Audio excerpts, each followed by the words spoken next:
बिगुल वादकों का ये बिगुल संदेश दे रहा है माननीय मुख्यमंत्री महोदय के कार्यक्रम स्थल पर पहुंचने का।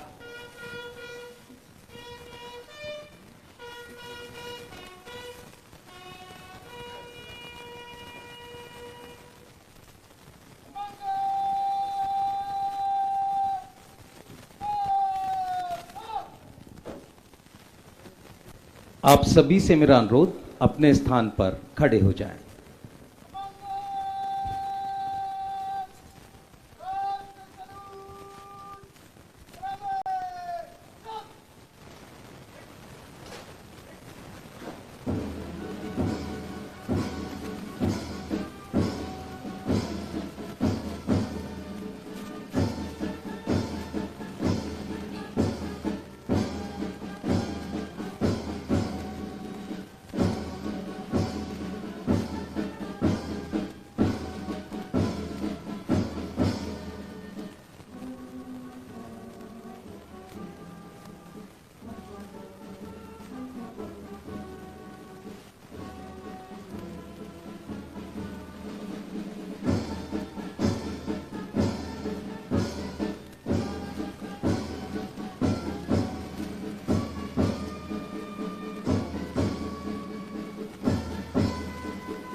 उग्र ही लौ को न रोको, ज्योति के रथ को न रोको, ये सुबह का दूत हर तम को निगल कर ही रहेगा, जल गया है दीप तो अंधियार टल कर ही रहेगा। आमंत्रित करती हूँ मुख्य अतिथि माननीय मुख्यमंत्री दिल्ली सरकार श्री अरविंद केजरीवाल जी को अपनी ओजमयी वाणी से उद्बोधन के लिए।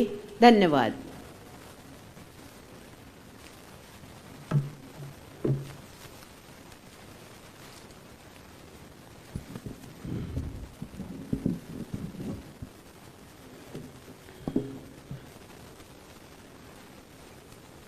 आज गणतंत्रता दिवस के अवसर पे एक बार जोर से भारत माता का जयकारा लगाएंगे पूरे दिल से। भारत माता की जय। इनकलाब जिंदाबाद। इनकलाब जिंदाबाद। वंदे मातरम। वंदे। सभी देशवासियों को, सभी दिल्ली वासियों को आज गणतंत्र दिवस की बहुत बहुत शुभकामनाएं।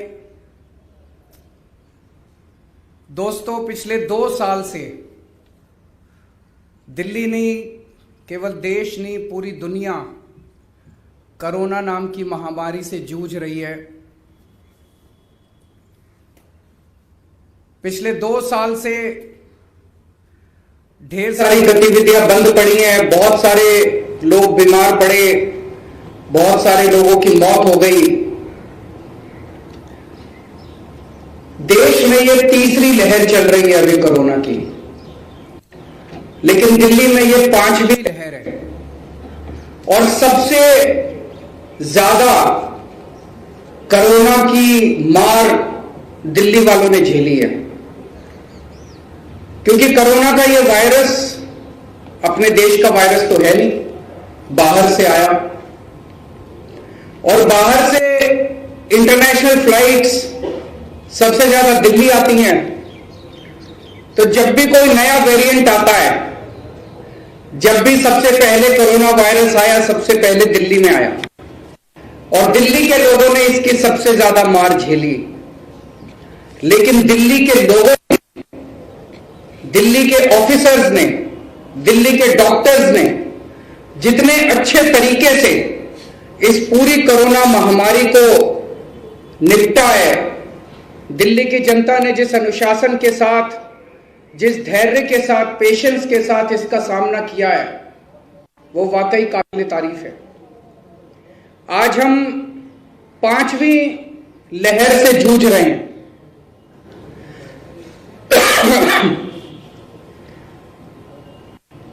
ओमिक्रॉन ओमिक्रॉन की ये लहर बहुत ज्यादा तेजी से फैलती है, लेकिन थोड़ी माइल्ड बताई जाती है। 13 जनवरी को लगभग 29,000 के करीब केसेस आए थे। 29,000। जो हमारी सेकेंड वेव आई थी उसमें भी लगभग मैक्सिमम केसेस इतने ही आए थे। लेकिन जब 29,000 केस भी थे तब भी हमारे दिल्ली में बेड जो है 2,500 से 3,000 बेड भरे हुए थे। अभी 15 तारीख को मैक्सिमम पॉजिटिविटी रेट आया था लगभग 30% के करीब। आज की डेट में, आज जो आंकड़े आए हैं, 15 तारीख को 30% पॉजिटिविटी रेट था। 10 दिन के बाद आज 25 तारीख को यह घट के लगभग 10 साढ़े 10 के करीब रह गया है। 20% पॉजिटिविटी रेट कम हो गया है। उसी तरह से केसेस में भी काफी कमी आ रही है। ये एक इस वक्त इस बात का भी नतीजा है कि ओमिक्रॉन वेव है वो बड़ी माइल्ड है।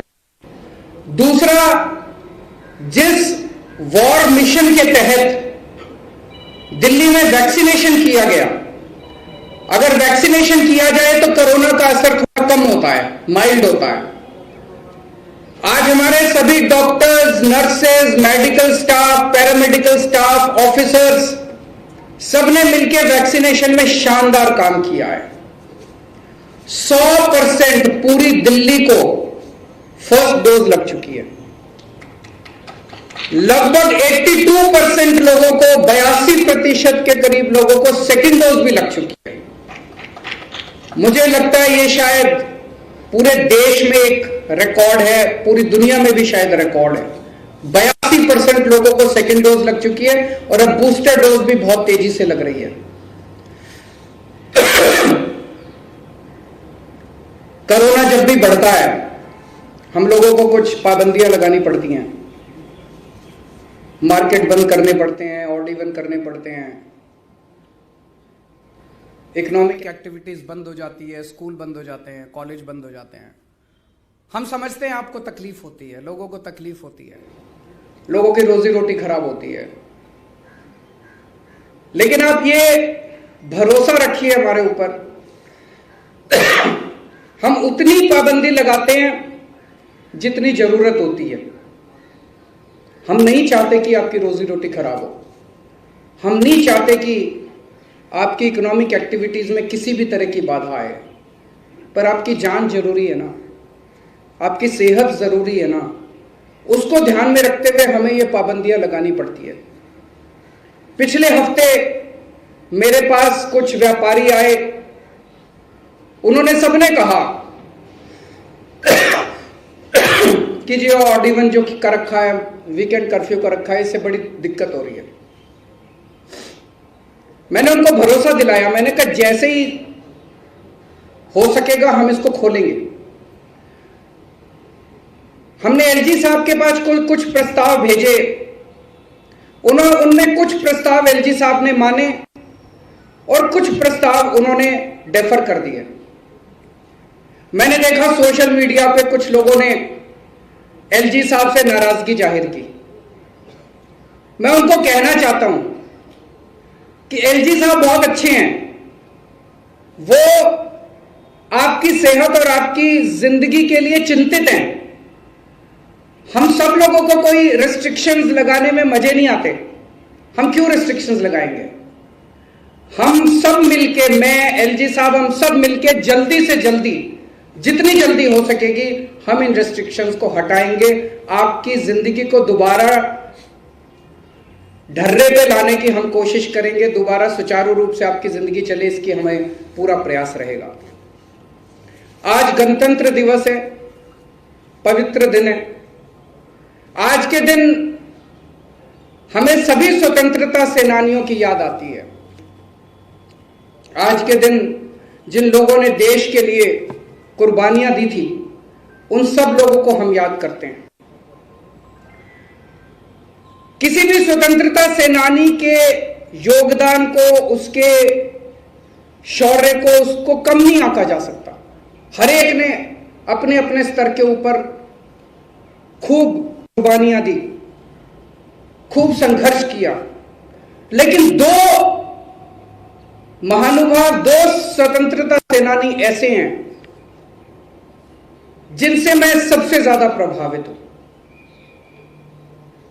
मैं समझता हूं कि वो शायद बाकी सब में एक हीरे की तरह चमकते हैं। वो दोनों हैं, एक है बाबा साहब अंबेडकर और दूसरे हैं शहीद आजम भगत सिंह। दोनों के रास्ते अलग थे, लेकिन दोनों की मंजिल एक थी, दोनों के सपने एक थे। बाबा साहब अंबेडकर ने बहुत संघर्ष किया। आइंस्टाइन ने एक बार महात्मा गांधी के लिए एक लाइन बोली थी। आइंस्टाइन ने कहा था, generations to come will scarce believe that such a man as this one, ever in flesh and blood, walked upon this earth. Einstein ने कहा था कि आने वाली पीढ़ियां यकीन नहीं करेंगी कि कोई ऐसा व्यक्ति हार्ड मास में इस पृथ्वी पे कभी पैदा हुआ था, इस पृथ्वी पे कभी चला था।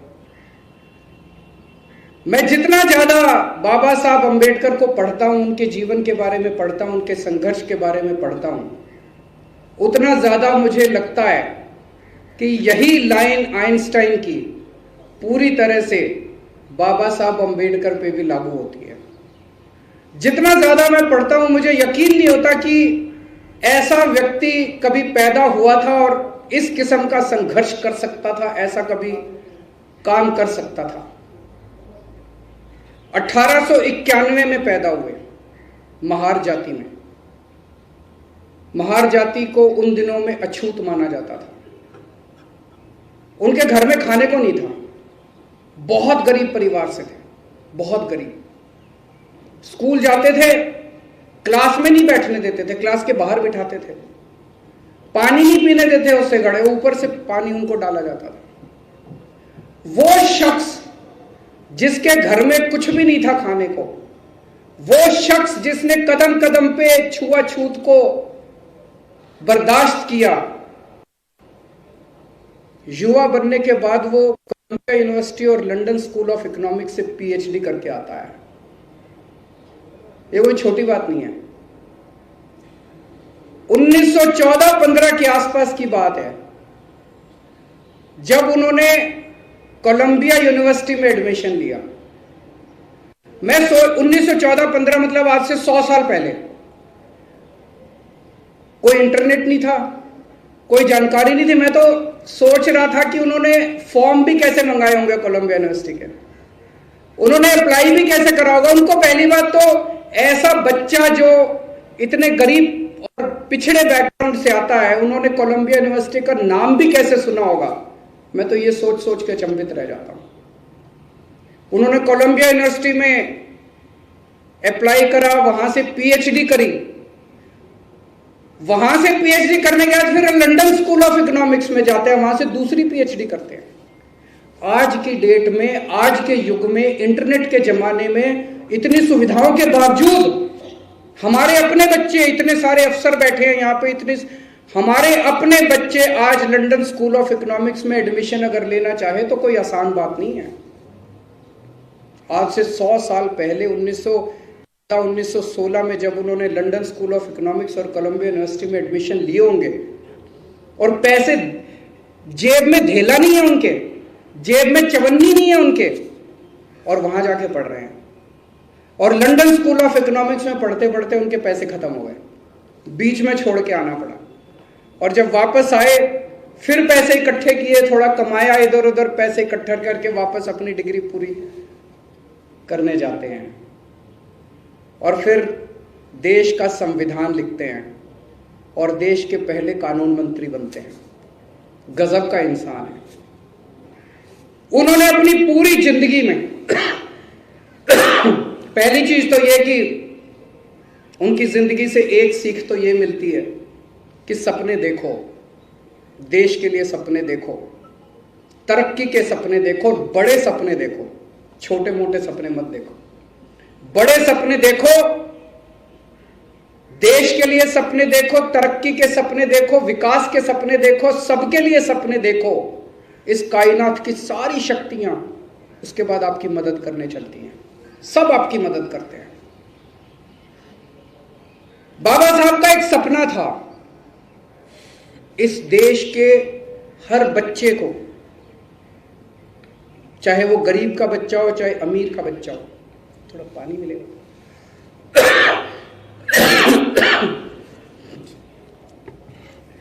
चाहे गरीब का बच्चा हो चाहे अमीर का बच्चा हो, सबको अच्छी शिक्षा मिलनी चाहिए। उन्होंने अपनी जिंदगी में झेला था,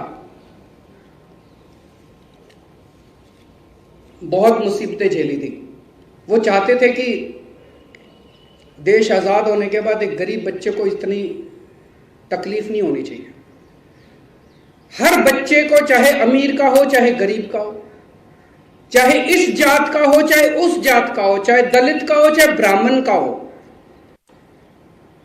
हर बच्चे को अच्छी से अच्छी शिक्षा मिलनी चाहिए। अच्छी से अच्छी शिक्षा मिलना सब बच्चों का अधिकार होना चाहिए। लेकिन आज 75 साल के बाद, आजादी के 75 साल के बाद, क्या हम बाबा साहब का सपना पूरा कर पाए? नहीं कर पाए। आज गणतंत्रता दिवस है, शुभ दिन है, पवित्र दिन है। आज हम सब लोग कसम खाते हैं, शपथ लेते हैं कि बाबा साहब का सपना हम पूरा करेंगे। बाबा साहब ने जो सपना देखा था कि हर बच्चे को अच्छी शिक्षा मिलनी चाहिए, उस सपने को हम पूरा करेंगे। भारत तभी विकसित होगा जब हर बच्चे को अच्छी शिक्षा मिलेगी। भारत तभी नंबर 1 बनेगा जब हर बच्चे को अच्छी शिक्षा मिलेगी। इसका कोई शॉर्टकट नहीं है। चाहे चुनावों के दौरान बड़ी बड़ी हम बातें कर दें, हम भारत को यहां ले जाएंगे, हम भारत को वहां ले जाएंगे, लेकिन रास्ता बड़ा लंबा है, रास्ता बड़ा कठिन है, मेहनत करनी पड़ेगी। और उस मेहनत में सबसे इंपॉर्टेंट शिक्षा है। बच्चों को अच्छी शिक्षा देना। बिना एक भी दुनिया के अंदर ऐसा देश नहीं है, विकसित देश नहीं है, डेवलप्ड कंट्री नहीं है जहां पे सारे बच्चों को अच्छी शिक्षा ना मिलती है। मुझे खुशी है कि बाबा साहब का सपना पूरा करने का काम दिल्ली में शुरू हो गया है। दिल्ली में आज दिल्ली सरकार पिछले 7 साल के अंदर जो दिल्ली के अंदर काम हुए हैं, दिल्ली के सरकारी स्कूलों में काम हुए हैं, दिल्ली के अंदर शिक्षा के अंदर जो काम हुए हैं, वो किसी क्रांति से कम नहीं है। एक तरह से शिक्षा के क्षेत्र में क्रांति आ रही है। अमेरिका के राष्ट्रपति अगर दिल्ली आते हैं तो उनकी धर्मपत्नी मेलानिया ट्रंप दिल्ली के सरकारी स्कूल को देखने के लिए आती हैं। ये बहुत बड़ी बात है हमारे सभी टीचर्स के लिए, हमारे पूरे शिक्षा डिपार्टमेंट के लिए, सभी बच्चों के लिए, सभी पेरेंट्स के लिए गर्व की बात है। ये एक तरह से सर्टिफिकेट है। अगर हम कहें हमने शिक्षा बड़ी अच्छी कर दी तो सारे अपना ढिंढोरा पीटते ही हैं, लेकिन अगर अमेरिका की राष्ट्रपति दिल्ली आते हैं और दिल्ली में सरकारी स्कूल देखने जाते हैं, मैं समझता हूं वो अमेरिका के राष्ट्रपति तो पूरी दुनिया में घूमते हैं। मुझे नहीं लगता कि वो किसी भी देश में जाके सरकारी स्कूल देखने गए होंगे। भारत में आके, दिल्ली में आके दिल्ली का सरकारी स्कूल देखने जाते हैं। दिल्ली के स्कूलों की ये यात्रा, शिक्षा क्रांति की यात्रा 2015 में शुरू हुई। नई नई सरकार बनी थी। मैं और मनीष जी बैठे, क्या करें, कैसे करें। सपना तो था, मंजिल तो थी, रास्ता आसान नहीं था, रास्ता पता नहीं था। तो पहला निर्णय तो यही लिया कि जितना कोशिश करते हैं, बजट खूब देते हैं शिक्षा को।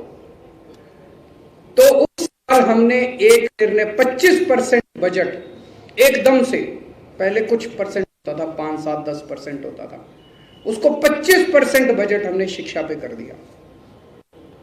ये आसान काम था। 25% बजट कर दिया और सारे स्कूलों का इंफ्रास्ट्रक्चर ठीक करने का काम शुरू कर दिया। भाई सारे टॉयलेट ठीक करो, सफाई ठीक करो, सिक्योरिटी ठीक करो, पानी का इंतजाम करो, डेस्क खरीदो, ये खरीदो, पूरा बिल्डिंग ठीक करो, सारा इंफ्रास्ट्रक्चर का ठीक करने का काम शुरू किया।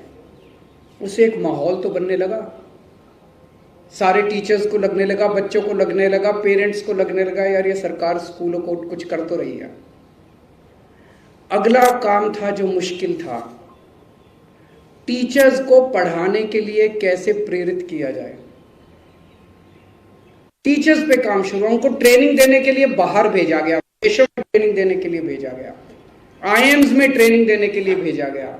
उनको जितने मसले थे उन लोगों के सर्विस रिलेटेड मैटर्स थे उनको ठीक किया गया। जब टीचर्स बाहर से, विदेशों से, अमेरिका से, कनाडा से, लंदन से, यूरोपियन कंट्रीज से, सिंगापुर से ट्रेनिंग ले लेके वापस लौटे तो उनका भी हौसला बढ़ा हुआ था, उन्हें भी लगा कि अब कुछ करके दिखाना है। और धीरे धीरे नतीजे आने लगे, नतीजे अच्छे होने लगे, बच्चों के पास परसेंटेज बढ़ने लगे। और इस साल 12वीं क्लास में 99.6% नतीजे आए हैं। 99.6, यकीन नहीं होता लोगों को 99.6% नतीजे कैसे आ सकते हैं सरकारी स्कूलों के। सुना करते थे 50%, 60%, 70% नतीजे आते हैं सरकारी स्कूलों में, बच्चे फेल होते हैं बोर्ड के पेपरों में। 12वीं क्लास में सरकारी, दिल्ली के सरकार और प्राइवेट से कहीं ज्यादा अच्छे नतीजे 99.7%, 6% नतीजे आए। अब नेक्स्ट स्टेप पे जा रहे हैं। बच्चों को अभी तक जो पढ़ाया जाता था उसको ठीक किया, लेकिन अब क्या पढ़ाया जाता है, हमारे बच्चे पढ़ के जो निकलते हैं वो कैसे हैं, उनकी क्वालिटी कैसी है। तो 3 चीजों पे काम किया जा रहा है। एक तो ये कि हमारे बच्चे जो भी दिल्ली के स्कूलों से निकलें वो अच्छे इंसान बने। उसके लिए हैप्पीनेस क्लासेस शुरू की गई हैं, हैप्पीनेस करिकुलम शुरू किया गया है। उनको थोड़ी सी मेडिटेशन कराते हैं, उनको थोड़ी सी मॉरल स्टोरीज सुनाते हैं, उनको अच्छा इंसान बनने की कोशिश की जा रही है। और ये कोई केवल फॉर्मेलिटी नहीं है। जो बच्चे हैप्पीनेस क्लासेस अटेंड कर रहे हैं उनके पेरेंट्स आके बता रहे हैं कि बच्चों के अंदर कितना व्यापक परिवर्तन आ रहा है। घर जाके वही बच्चे जब अपने पेरेंट्स से बात करते हैं तो आज तक जो बच्चे अपने पेरेंट्स से लड़ा करते थे अब वो अपने पेरेंट्स की इज्जत करने लगे हैं। घर जाके पेरेंट्स की इज्जत करने लगे हैं, माँ बाप की इज्जत करने लगे हैं। बहुत बड़ा परिवर्तन आ रहा है हमारे बच्चों। दूसरा काम शुरू किया, एंटरप्रेन्योरशिप क्लासेस। हमारे यहाँ डिग्री पे डिग्री लेते हैं बच्चे, डिग्रियां लेने का नौकरी मिलती नहीं है। तो अगर पूरी शिक्षा पूरी करने के बाद भी अगर बच्चा 2 रोटी ना कमा पाए, अपने परिवार को ना पाल पाए, तो शिक्षा का क्या फायदा हुआ। 2 BA कर ली, 2 MA कर ली, नौकरी मिल नहीं रही। अभी से 9वीं क्लास से बच्चों को बिजनेस करना सिखा रहे हैं। उनका पूरा माइंडसेट, उनका पूरा सोचने का तरीका, मैंने कई ऐसे बच्चों से बात की, वो अब 24 घंटे ये सोचते हैं कि मैं कैसे, क्या बिजनेस करूंगा, मैं कैसे बिजनेस करूंगा। और मैं दूसरों को, बच्चे अपने आप टीवी कैमरे वाले लेके हमारे स्कूलों में जब घूमते हैं तो बच्चे कहते हैं मुझे नौकरी लेने वाला नहीं, नौकरी देने वाला बनना है। ये सोच बहुत बड़ी बात है। ये जो सोच में बदलाव आया है बच्चों की, बहुत बड़ी बात है। और तीसरी चीज कि जो बच्चा हमारे स्कूलों से निकले वो कट्टर देशभक्त होना चाहिए, अपने देश के लिए मर मिटने को तैयार होना चाहिए। तो देशभक्ति क्लासेस हम लोगों ने अपने स्कूलों में शुरू की है। एक और बड़ी बात हुई है, हमने दिल्ली में अपना बोर्ड, स्कूल एजुकेशन का बोर्ड शुरू किया है और उसका टाई अप अंतर्राष्ट्रीय एजुकेशन बोर्ड जो है, जो पूरी दुनिया का एजुकेशन का बोर्ड है, IB, उसके साथ हुआ है। IB एक ऐसा बोर्ड है जिससे पढ़ने के लिए खूब अमीर बच्चे, अमीरों के बच्चे, बड़े बड़े लोगों के बच्चे तरसते हैं उससे शिक्षा लेने के लिए। अब दिल्ली के गरीब बच्चे आईबी की शिक्षा प्राप्त किया करेंगे। ये बहुत बड़ी बात हुई है। दिल्ली में हम टीचर्स यूनिवर्सिटी बना रहे हैं। दिल्ली अब पूरे देश के लिए क्वालिटी टीचर्स तैयार करेगी, पूरे देश के लिए शानदार टीचर्स तैयार करेगी। मैं सोच रहा था बाबा साहब की आत्मा जहां कहीं भी होगी, अगर आसमान में आज होगी और ऊपर से देख रही होगी तो हमें जरूर खूब आशीर्वाद दे रही होगी। मैं सोच रहा था अगर आज बाबा साहब जिंदा होते तो हमें खूब आशीर्वाद देते, हमें गले से लगा लेते। हमारे दूसरे आइडल शहीद आजम भगत सिंह, जिन्होंने मात्र 23 साल की उम्र में, 23 साल में एक युवा अपनी जिंदगी के सपने देखता है, रोमांस करता है, आने वाले भविष्य के बारे में सोचता है कि शादी करूंगा, बच्चे होंगे, ये बनूंगा, वो बनूंगा, करियर के बारे में सोचता है। इस बंदे ने अपने बारे में नहीं सोचा। 23 साल की उम्र के अंदर वो हंसते हंसते फांसी पे चढ़ गया। आज किसी भी युवा से बात कर लो, रोंगटे खड़े हो जाते हैं, रोमांच खड़ा हो जाता है जैसे ही हम भगत सिंह के बारे में सोचते हैं। इन दोनों का, बाबा साहब अंबेडकर का और भगत सिंह का, इन दोनों के रास्ते अलग थे, लेकिन इन दोनों के सपने एक ही थे। दोनों ने सपना देखा था एक ऐसे भारत का जहां सबको बराबरी का अधिकार होगा। दोनों ने सपना देखा था एक ऐसे भारत का जहां भेदभाव नहीं होगा। दोनों ने सपना देखा था एक ऐसे भारत का जहां आपकी सफलता आपकी जाति पे आधारित नहीं होगी। दोनों ने सपना देखा था एक ऐसे भारत का जहां एक गरीब आदमी को यह नहीं सोचना पड़ेगा कि मैं एक बच्चे को स्कूल भेज दूं और दूसरे को कमाने के लिए भेज दूं। दोनों ने सपना देखा था एक ऐसे भारत का जहां हर बच्चे को अच्छी शिक्षा मिलेगी। दोनों ने सपना देखा था एक क्रांति का, एक रेवोल्यूशन का। आज वही क्रांति और वही रेवोल्यूशन हम लोगों का भी सपना है। मुझे खुशी है कि चाहे आजादी के 70 साल बाद ही सही, लेकिन दिल्ली के अंदर इन लोगों का सपना अब धीरे धीरे पूरा होने लगा है। आज सवेरे जब दिल्ली के स्कूल खुलते हैं तो उनकी एक क्रांति हर दिल्ली के स्कूल के अंदर जीवंत हो जाती है। आज दिल्ली के हर बच्चे की आंखों के अंदर वो क्रांति नजर आती है। दोस्तों, आज गणतंत्र दिवस के अवसर पे मैं ये ऐलान करता हूं कि दिल्ली सरकार के हर दफ्तर के अंदर, दिल्ली सरकार के हर ऑफिस के अंदर बाबा साहब अंबेडकर और शहीद आजम भगत सिंह की तस्वीरें लगाई जाएंगी। अब हम नेताओं की तस्वीर नहीं लगाएंगे, अब मुख्यमंत्री की तस्वीर नहीं लगानी, अब हमें तस्वीरें लगानी है इन दो महानुभावों की, बाबा साहब अंबेडकर की और शहीद आजम भगत सिंह की। इन दोनों के असूलों के ऊपर हमारी दिल्ली सरकार चलेगी और ये दोनों हम लोगों को हर कदम पे प्रेरणा देते रहेंगे। भारत माता की।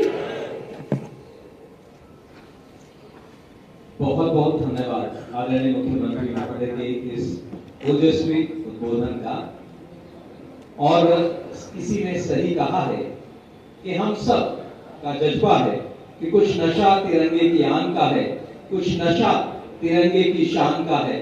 हम लहराएंगे हर जगह तिरंगे को, ये नशा हिंदुस्तान की शान का है, ये नशा हिंदुस्तान की शान का है। और अब शिक्षा निदेशालय के संगीत अध्यापक आपके लिए प्रस्तुत कर रहे हैं देशभक्ति से ओतप्रोत ये प्रस्तुति, जन जन भारत, जन मन अभिमत, जन गणतंत्र विधाता, जन गणतंत्र विधाता, जन गणतंत्र विधाता।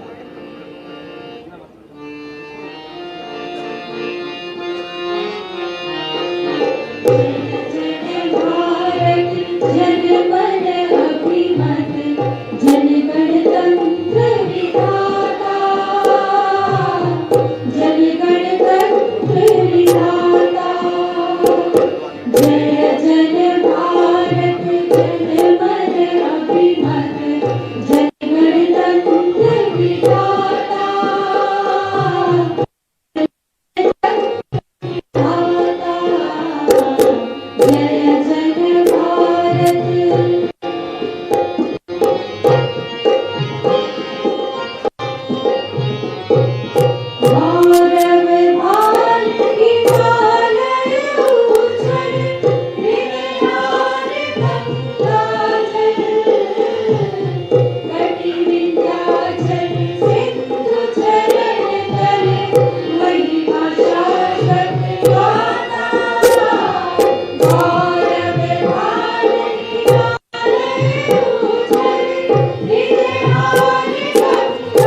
चौधरी, कविता यादव मैम, वंदना मल्होत्रा, सुजाता विश्वास, अरुणा शर्मा, डॉक्टर शिल्पा दमानकर, रामकृष्ण वर्मा जी और डॉक्टर मनोज कुमार जी ने। और इसी के साथ एक दूसरी प्रस्तुति, जय हम पथिक हैं शांति पथिके, शांति लक्ष्य हमारा लक्ष्य ही शांति को प्राप्त करना है। तो प्रस्तुति है हम पथिक हैं शांति पथिके।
इस बहुत ही प्यारे और प्रभावी देशभक्ति गीत के उपरांत अब मेरा आप सभी माननीय सम्मानित अतिथियों से अनुरोध है, आप अपने स्थान पर राष्ट्रगान के लिए खड़े हो जाएं। सम्मान गारद के कमांडर लक्ष्य पांडे कमांडर।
बहुत बहुत धन्यवाद। तिरंगा देश की शान है, हर भारतीय का स्वाभिमान है। यही है गंगा, यही है हिमालय, यही हिंद की जान है। 3 रंगों में रंगा हुआ ये अपना हिंदुस्तान है, ये अपना हिंदुस्तान है, ये अपना